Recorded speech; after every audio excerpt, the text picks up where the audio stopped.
6 वाजता CIDCO bus stand जवळ LPG टँकरचा अपघात झाल्याचं कळाले आणि मी स्वतः 6:30 पर्यंत इथं पोहोचलो होतो। 6:30 पर्यंत पोहोचल्यावर इथं कॉर्पोरेशनची लोक आलेली होती आणि त्यांनी पाणी फायर टेंडरच्या माध्यमाने पाणी टाकायचं काम चालू केलेलं होतं।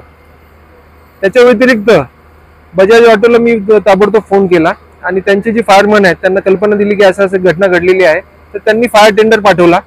गरवारे पॉलिस्टरची अभिजित म्हणून एचआर मध्ये एक व्यक्ती आहे, त्यांनी कळवलं, त्यांनी आपली टीम पाठवली। त्यांचे चौधरी म्हणून सेफ्टी ऑफिसर आहेत, सेफ्टी मॅनेजर आहेत, ते स्वतः इथं आले आणि असे साधारण 6 टेंडर इथं झालेले होते। 6 टेंडर मध्ये पाणी कंटिन्यू चालू ठेवलेलं होतं। 6 टेंडर नंतर तिथे जाऊन प्रत्यक्ष पाहणी केली असता असं लक्षात आलंय की एलपीजी टँकरच्या 3 वॉल पैकी एक वॉल पूर्णपणे डॅमेज झालेला आहे, दुसरा वॉल जो आहे तो बेंड झालेला आहे आणि तिसरा वॉल इंटॅक्ट आहे। आणि जे पहिला जो पूर्णपणे डॅमेज झालेला होता, तुटून पडलेला होता, त्याच्यातनं एलपीजी वेपर कंटिन्युअसली खाली पडत होते। मग या कंडिशन मध्ये एचपीसीएल ची पण टीम स्वतः आलेली होती, त्यांचे रिजनल हेड, त्यांचे प्लांट हेड, त्यांचे सेफ्टी ऑफिसर आणि इतर लोक पण आलेले होते। औद्योगिक सुरक्षा संचालनालयाचे महेश भालेकर, धीरज खिरोडकर पण आलेले होते, त्यांनी पण याचा आढावा घेतला आणि एक ओव्हरऑल आपण या गोष्टीला कसं हाताळू शकतो याचं आम्ही आकलन सुरू केलं। त्याच्यापूर्वी एचपीसीएल आणि गरवारेंनी आपले एलईएल मीटर, ज्याला आपण एलपीजी मीटर पण म्हणू शकतो, ते पण मागवले आणि ते मागवल्यानंतर एलपीजीचे कॉन्सन्ट्रेशन किती आहे या भागात याचे नोंदणी चालू केली आणि दर अर्ध्या तासानं त्यांनी मेजरमेंट चालू केले।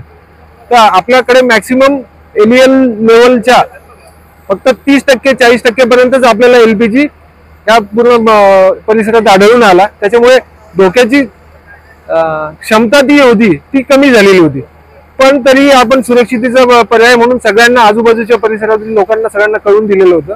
इलेक्ट्रिकल कनेक्शन सगळ्यांचे बंद केलेले होते, मेन सप्लाय पण बंद केलेला होता। त्याच्यानंतर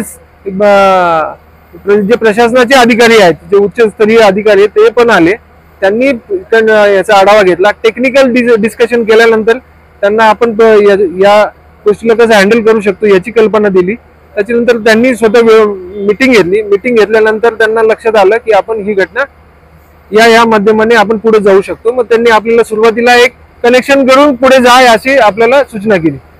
मग आपण दुसरा एक टँकर मागवला, जो रिकामा टँकर होता, त्याला उभा केला आणि त्याला कनेक्शन केले आणि मग आपण एलपीजी अनलोडिंग चालू केलं। साधारण 2 तास आपण अनलोडिंग चालू केलं, दीड ते पावणे 2 तास।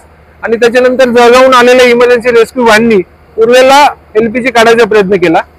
त्याच्यानंतरही काही प्रमाणात एलपीजी उरलेला होताच, तर त्याला आता आपण पाण्याच्या माध्यमात विरघळवण्याचा प्रयत्न करतो। साधारण अजून अर्धा तास लागेल की या सर्व गोष्टींमध्ये अजून आपल्याला वाहतूक पूर्ववत करायला साधारण अर्धा तास लागणार आहे।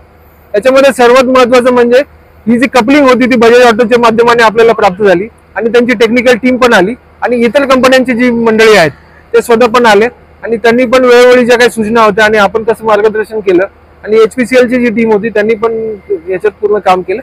बाकी प्रशासनाचे, फायर ब्रिगेडचे, म्युनिसिपल कॉर्पोरेशनचे, पोलिसांचे, त्यांचे सगळ्यांचे प्रयत्नांनी आता आपल्याकडे कंट्रोलमध्ये आलेली आहे। अजून पूर्णपणे कंट्रोलमध्ये आलेली नाहीये, पण त्याची दाहकता निश्चितच कमी झालेली आहे। अजूनही आता आपलं काम चाललेलं आहे। Bajaj auto limited, Sterlite technologies limited, Greaves cotton limited, Garware polyesters limited आणि लिंडे गॅस अशा 5 प्रायव्हेट कंपन्यांच्या टीम इथे आलेल्या होत्या।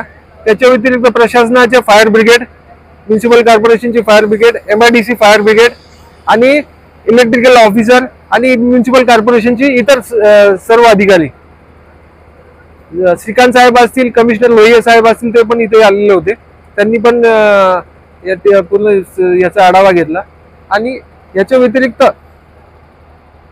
एमआयडीसी फायर पण इथे उपलब्ध होते।